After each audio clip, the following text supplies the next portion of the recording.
Hi అండి, నమస్తే అండి. సో అందరూ అయితే ఎలా ఉన్నారు? నేనైతే చాలా బాగున్నానండి. సో మన ఛానల్లో చాలా అంటే చాలా డిజైన్స్ అప్లోడ్ చేశాను కదండి. మీరు చాలామంది చూసుంటారు. ఒకవేళ ఎవరైనా కొత్తగా చూసుంటే కనుక ఒకసారి చూడండి. అలాగే నచ్చితే కనుక సబ్స్క్రైబ్ చేసుకోండి. మరి ఈరోజు డిజైన్ ఏవైతే ఉందనేది నేను మనం చూసేద్దాం, వచ్చేయండి.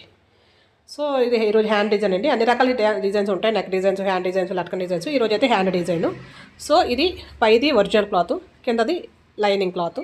లైనింగ్ అంటే నార్మల్గా లైనింగ్ క్లాత్ని మన హ్యాండ్ ఎలాగైతే నార్మల్ హ్యాండ్ ఏమి డిజైన్ లేకుండా నార్మల్ హ్యాండ్ ఎలాగైతే కటింగ్ చేయాలో అలాగా కటింగ్ చేసేసుకున్న తర్వాత ఇప్పుడు నేను చూపిస్తాను కదా, అలా పెట్టేసి మొత్తం అంతా కూడా స్టిచ్ చేసేయాలి. అంటే లైనింగ్ అండ్ ఒరిజినల్ క్లాత్ని జాయింట్ చేసేస్తాం కదా, అలా జాయింట్ చేసేయాలి.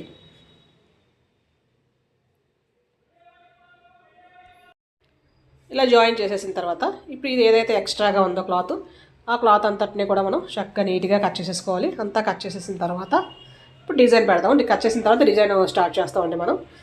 సో ఇంకా ఈ కటింగ్లో అయితే ఇంకా ఏం చేయవసరం లేదు. ఇప్పుడు మనం ఇది ఏదైతే హ్యాండ్ ఉందో ఇలాగా నేనైతే 3x3, 2x2, 4x4, 5x5 ఇలా ముక్కలు అయితే ముందే నేను కార్డ్బోర్డ్ని కట్ చేసుకుని ఉంచుకుంటానండి. ఇంకా నేను మళ్ళీ టేప్ పెట్టి కొలను. ఇదే 5x5 నాకు ముక్క కావాలి బ్లూ క్లాత్. ఇంకా నేను మళ్ళీ టేప్ పెట్టి మెజర్ చేసి ఇంకా ఎన్ని చేయను. ముందే ఆల్రెడీ నేను అట్టముక్కలు ఉంచుకుంటాను. అట్టముక్కలు ఉంచుకుంటే దాన్ని పెట్టి మనకు స్టిఫ్గా ఉంటుంది కాబట్టి మనకు ప్రాబ్లం ఉండదు. దాన్ని పెట్టి ఎంత పలచన క్లాత్ అనేది కట్ చేసేసుకోవచ్చు.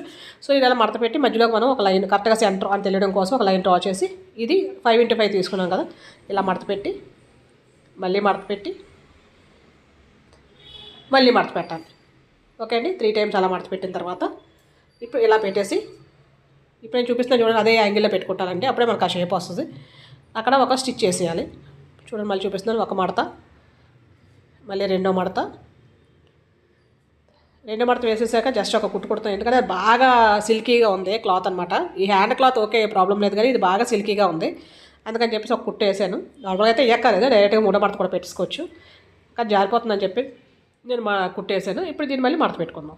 ఈజీగా అయిపోతుంది. ఇలా అయితే అయిపోయిన తర్వాత ఇప్పుడు చూసారు కదా, ఈ కోన్లా ఉంది కదా, ఇది ఇలా ఇటువైపు సేమ్ అలా వచ్చినట్టుగానే మనం పెట్టేసి మనకి సెంటర్గా కావాలా, అది కొంచెం పైకి కావాలా, ఈ బ్లూ క్లాత్ కొంచెం కిందకి కావాలా అనేది మన ఇష్టం అండి. నేనైతే కరెక్ట్గా మధ్యలోకి పెడుతున్నాను.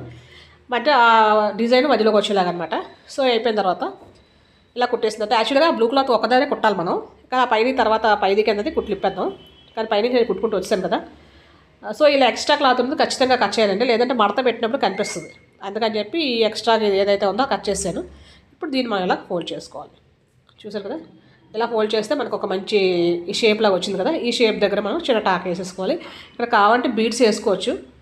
నేనైతే బీడ్స్ వేయలేదు, కానీ నార్మల్గా అయితే బీడ్స్ వేసుకోవచ్చు. ఇలాగ హ్యాండ్ అంతా కూడా ఇలా డిజైన్ వస్తుంది, హ్యాండ్ నెక్ కూడా. అది కూడా నేనైతే అప్లోడ్ చేశాను, ఒకసారి ఎవరికైనా కావాలంటే చూడండి. బాగా రాయల్ బ్లూ బ్లౌజ్, అది రాయల్ బ్లూ బ్లౌజ్కి రెడ్ వేసాను అనమాట. చాలా చాలా నీట్గా వచ్చింది, చాలా బాగా వచ్చింది. సో ఒకసారి అన్న కావాలంటే వాచ్ చేయండి. అలాగే ఒక 2 ఇంచెస్ మళ్ళీ వెడల్పుతో క్లాత్ తీసుకొని మన హ్యాండ్ లూజ్ ఎంత పొడవు ఉందో అంత పొడవు ఇలా మధ్యలో ఒక మడత పెట్టేసి దాని మీద కుట్టేసేయాలి. కుట్టేసేసిన తర్వాత ఎక్స్ట్రాగా ఏదైనా క్లాత్ దారాలు అవి ఉంటే కట్ చేసేసుకోవాలి. కట్ చేసేసుకున్న తర్వాత దీన్ని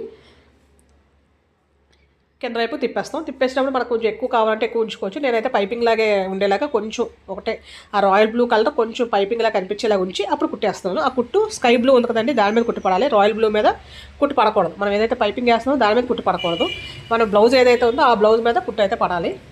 సో దాని పక్కనే మళ్ళీ ఒక 1/2 ఇంచ్కి ఇంకొక కుట్టు వేసేస్తున్నాను. ఈ కుట్టు వేయకపోయినా మీ ఇష్టం అండి, కాకపోతే లోపల హెమ్మింగ్ చేసుకోవాలి. ఈ కుట్టు ఇప్పుడు సెకండ్ కుట్టు వేయకపోతే హెమ్మింగ్ చేసుకోవాలి, చేతి పని చేసుకోవాలి. నేనైతే డైరెక్ట్గా వేసాను.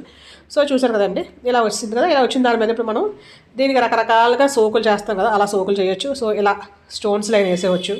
ఇది ప్లాస్టిక్ స్టోన్స్ లైన్ అండి, రియల్ స్టోన్స్ లైన్స్ వేసుకోవచ్చు. లేదు 4 వైపులా 4 పెట్టుకోవచ్చు. ఇది స్టోన్స్ లైనే, ప్లాస్టిక్దే 2 లైన్స్ కింద ఉంటాయి కదా, అలా ఉంచేసి మనం ఆల్రెడీ 6 లైన్స్ ఎంతో వస్తుంది మనం కట్ చేసుకుంటాం. లేదా 2 లైన్స్ కావాలంటే 2 లైన్స్ కొనుక్కోవచ్చు, ఇలా పెట్టుకోవచ్చు. లేదంటే ఇలా సెంటర్లో జస్ట్ ఇది ఒకటే సింపుల్గా ఇలా పెట్టి వదిలేవచ్చు. లేదా దీనికి మళ్ళీ ఏదైనా హ్యాంగింగ్ కావాలంటే హ్యాంగింగ్ పెట్టుకోవచ్చు. సో లేదంటే పైన ఒక కొందనో ఇలా ప్యాచెస్ మన ఇష్టం అండి, ఇంకా ఏదైతే అలా మన ఇష్టం బట్టి చూసుకోవచ్చు. చూసినా చాలా బాగా వచ్చింది కదండి. మరి నచ్చితే కనుక సబ్స్క్రైబ్ చేసుకోండి, అలాగే షేర్ చేయండి, లైక్ చేయండి. థ్యాంక్ యూ అండి.